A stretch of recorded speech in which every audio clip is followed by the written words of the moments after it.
নমস্কার স্যার। নমস্কার স্যার, আপনার পুরো নামটা একটু যদি বলতেন স্যার। আমার নাম প্রশান্ত কুমার চৌধুরী। স্যার, আপনি পুঠিয়া পিএন উচ্চ বিদ্যালয়ে কত সালে প্রধান শিক্ষক হিসেবে নিয়োগ পেয়েছেন?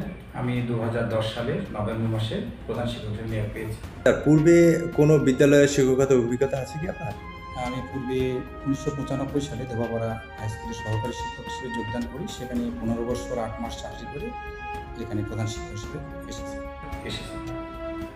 সেই বিদ্যালয়ে আপনার পদমর্যাদা কি ছিল স্যার? বলুন। সহকারী শিক্ষক। স্যার, এই বিদ্যালয়ের আয়ের উৎসগুলো কি কি স্যার? এই বিদ্যালয়ের আয়ের উৎস ছাত্রদের যে বেতন আদায় হয় সেটা সরকারি কোষাগারে চলে যায়। আর এমনিও যে আয়ের উৎস বলতে এখানে আমাদের সামনে কিছু দোকান ঘর আছে, একটি ছোট পুকুর আছে, আর ডাব বাগান আছে। আর জমিগুলো যেগুলো আছে সেগুলো কোনো টেন্ডার বা লিজ দেওয়া হয় না, সরকারি নির্দেশনা মাফিক। এছাড়া আর কোনো সোর্স অফ নেই। আচ্ছা, এই অর্থগুলো যে আয়ের উৎসগুলোর কথা বললেন, এই অর্থগুলো কোথায় কিভাবে ব্যবহার হয়? এই অর্থগুলি যেগুলি টেন্ডার পুকুর বা ডাব চাষ হয় এবং শিক্ষার্থীর বেতন সবগুলি ট্রেজারে চালান দিয়ে সরকারি কোষাগারে জমা দিতে হয়। আপনার বিদ্যালয়ে ছাত্রভর্তি নেওয়ার প্রক্রিয়াটা কি স্যার? ছাত্র ভর্তি হয় সরকারি, বিগত সরকারের যে সিদ্ধান্ত ছিল সেই সিদ্ধান্তে আমরা 24 সাল পর্যন্ত নিয়েছি ডিজিটাল লটারির মাধ্যমে। ছাত্রগণ শিক্ষা অধিদপ্তরের ওয়েবসাইটে তারা আবেদন করেন এবং সেই আবেদনের প্রেক্ষিতে সেখানে তাদের লটারি হয়। লটারির পর একটি ফলাফল আমাদের কাছে পাঠিয়ে দেয়, মেরিট লিস্ট। সেখান থেকে আমরা ভর্তি শেষ করি। যদি এর মধ্যেও কোনো শিক্ষার্থী ভর্তি না হয় তাহলে ফার্স্ট ওয়েটিং আসে, ফার্স্ট ওয়েটিং থেকে শেষ করা হয়। তারপরে যদি থেকে যায় তাহলে সেকেন্ড ওয়েটিং থেকে ভর্তি হয়। সেটি ডিজি অফিসের নির্দেশনা মতো। স্যার, একটু ব্যক্তিগত প্রশ্ন করি। স্যার, আপনার বাড়ি কয়টি? আমি আমার গ্রামের বাড়ি পৌনা জৌড়া শিলমারি ইউনিয়নে। সেখানে আমার পৈতৃক নিবাস, দাদার বাড়ি। দাদা মারা যাওয়ার পর উত্তরাধিকার সূত্রে আমার বাবা প্রাপ্ত হন। সেই বাড়িতে এখানে আছে যেখানে আমার মা থাকতেন, বাবা থাকতেন, দুজনেই প্রয়াত বর্তমানে। আর আমি পুঠিয়াতে এখানে আমার এই চাকরির পরে আমি জমি কিনে একটা বাড়ি করেছি, সেই বাড়িতে আমি এখানে থাকি। বর্তমানে স্যার আপনি আপনার পরিবার নিয়ে কোথায় বসবাস করেন? আমি আমার দুটো মেয়ে, বড় মেয়েটা সবেমাত্র মাস্টার্স করে বেরিয়েছে, অনার্স মাস্টার্স করে, এবং দ্বিতীয় মেয়েটা অনার্স পড়ছে। এই পড়া শেষ না পড়ার জন্যই আমরা রাজশাহীতে এই পড়ার ছাত্র অবস্থায় তারা যখন ছিল তখন আমরা রাজশাহী পার হয়েছি, এখনও পড়ছি। পড়াশোনা শেষ হলে আবার পড়াশোনা শেষ হওয়া পর্যন্ত আমরা ওখানে থাকবো। আচ্ছা স্যার, আপনি যে রাজশাহীতে থাকেন, রাজশাহী থেকে প্রতিদিন আপনি যাওয়া আসা করেন? হ্যাঁ, প্রতিদিন আমরা যাওয়া আসা করি।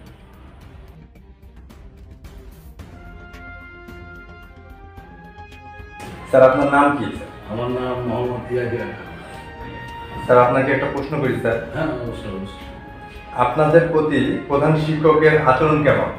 অত্যন্ত ভালো, সৌহার্দ্যপূর্ণ এবং বন্ধুত্বপূর্ণ, এবং সকল শিক্ষকদের সাথে একই রকম খুবই ভালো সম্পর্ক, মানে একটা পরিবারের মতো বলা যায়। ধন্যবাদ স্যার। আসসালামু আলাইকুম স্যার। ওয়ালাইকুম আসসালাম। স্যার, আপনার নামটা বলবেন? আমার নাম মোহাম্মদ মুশফিকুর রহমান। স্যার, আপনাকে আমি দুটো প্রশ্ন করবো স্যার। Sure. বর্তমান প্রধান শিক্ষকের সময়কালে বিদ্যালয়ের সার্বিক উন্নয়ন সম্বন্ধে আপনার মতামত কি? ধন্যবাদ। বর্তমান প্রধান শিক্ষক এই বিদ্যালয়ে আসার পর থেকে সার্বিক উন্নয়ন যথেষ্ট হয়েছে। বিদ্যালয়ের মাঠ এবং ছাত্রদের উপস্থিতি, ছাত্রদের সঙ্গে একটি সদ্ভাব, এটা আমরা পরিলক্ষিত দেখতে পাই। আমরা সবচেয়ে বড় কথা যে স্কুল সরকারি হওয়ার পর থেকে 18 সালে সরকারি হওয়ার পর থেকে স্কুলের সার্বিক উন্নয়ন বলতে পরিষ্কার পরিচ্ছন্নতা, ল্যাবরেটরি এবং ছাত্রছাত্রীদের ওয়াশরুম, এগুলো সবসময় পরিষ্কার রাখে। কিন্তু আদার্স যে উন্নয়ন, কাঠামোগত যে উন্নয়ন সরকারি হওয়ার পরে সরকারের বাধ্যবাধকতার কারণে এটা প্রধান শিক্ষকও ইচ্ছা থাকলেও রেকর্ড ওঠা সম্ভব হয়নি, রেকর্ড করে ওঠাও সম্ভব হয়নি। সরকারের সিদ্ধান্তটা এখানে মুখ্য বিষয়। সরকারি সিদ্ধান্তের মুখ্য বিষয়। আপনারা তো প্রস্তাবনা রাখতে পারেন। আমরা প্রস্তাবনা যখন শিক্ষা প্রকৌশল দপ্তরে একটু বলি, এর মধ্যে এই গত কিছুদিন আগে শিক্ষা প্রকৌশল দপ্তর থেকে আমাদের স্কুলের প্রবেশ পথে যে ভগ্নপ্রায় বিল্ডিংগুলো, পুরাতন বিল্ডিং, স্কুলের পুরাতন বিল্ডিং, এই বিল্ডিংগুলো আমরা অপসারণের জন্য দীর্ঘদিন থেকে চেষ্টা করে যাচ্ছি। তৎকালীন সভাপতি ইউনো মহোদয় ছিলেন, উনিও চেষ্টা করছেন। তাই ইদানিং আমরা শিক্ষা প্রকৌশল অধিদপ্তর থেকে নির্বাহী প্রকৌশল এটা নিজে পরিদর্শন করিয়ে এই ভবনটি অপসারণের চেষ্টা চলছে এবং আশা করছি অচিরেই এই পুরাতন ভবন যে ভগ্নপ্রায় অনেক ছাত্রছাত্রীদের প্রাণহানির আশঙ্কা আছে, এইটা অবসারিত হবে এবং এখানে সরকারের নির্দেশনা বা শিক্ষা মন্ত্রণালয় শুনছি যে এই ভবন অপসারণ হয়ে বাইরে একটা সুন্দর দৃষ্টিনন্দন গেট হবে এবং একটি 6 তলা ভবনের একটা পরিকল্পনা সরকার রেখেছেন, এটা আমরা জানতে পেরেছি। আচ্ছা, এই বিদ্যালয়ে কোনো প্রাচীর নাই, কিন্তু আশেপাশে কোনো প্রাচীর নাই চারিদিকে, এরকম কোনো প্রাচীর দেওয়ার কোনো পরিকল্পনা আছে আপনাদের সরকারের? ধন্যবাদ। আমি আপনাদের সদয় জানাচ্ছি যে আমাদের ইতিমধ্যে এই বাউন্ডারি ওয়াল নির্মাণের জন্য গোটা স্কুলে বাউন্ডারি ওয়াল নির্মাণের জন্য একটি পরিকল্পনা গ্রহণ করা হয়েছে এবং একটি শিক্ষা প্রকৌশল অধিদপ্তর থেকে একটা ম্যাপ করা হয়েছে। তারই ফলশ্রুতিতে কাজ শুরু হয়েছে আমাদের বাউন্ডারি ওয়াল। এই স্কুল ভবনের পূর্ব পাশে ইকো কেন্দ্র থেকে দক্ষিণ দিক পর্যন্ত এখানে একটি ওয়ালের কাজ শুরু হয়েছে ইতিমধ্যে, আপনারা চাইলে পাশে দেখতে পাবেন। এটা ওয়াশরুম এবং ওই বাউন্ডারি ওয়ালের কাজ রয়েছে। ওয়াশরুমের কাজ চলছে ওই প্রায় হাতে শেষের পথে।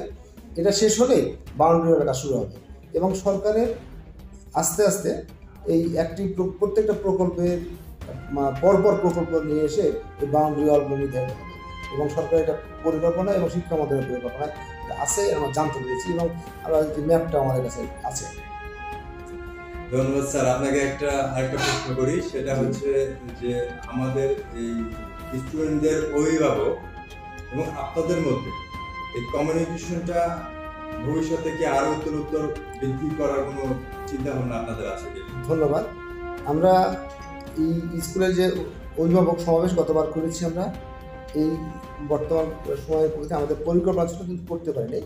তবে আমরা স্কুলে একটা ওয়েবসাইট আছে, ওয়েবসাইট ডেভেলপের কাজ চলছে এবং আগামী 25 সাল থেকে আমরা যে ডিজিটালি এই সময়ে আমরা প্রত্যেকটা অভিভাবকের কাছে প্রত্যেকটা বিষয়ে যখন ক্লাস হবে, যে ছাত্রটা যে ক্লাসে অনুপস্থিত থাকবে সেই অভিভাবকের কাছে তৎক্ষণাৎ মেসেজ যাবে।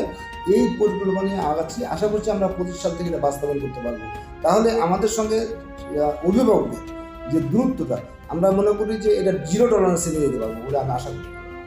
ধন্যবাদ স্যার। ধন্যবাদ, অসংখ্য ধন্যবাদ। আসসালামু আলাইকুম। ওয়ালাইকুম আসসালাম।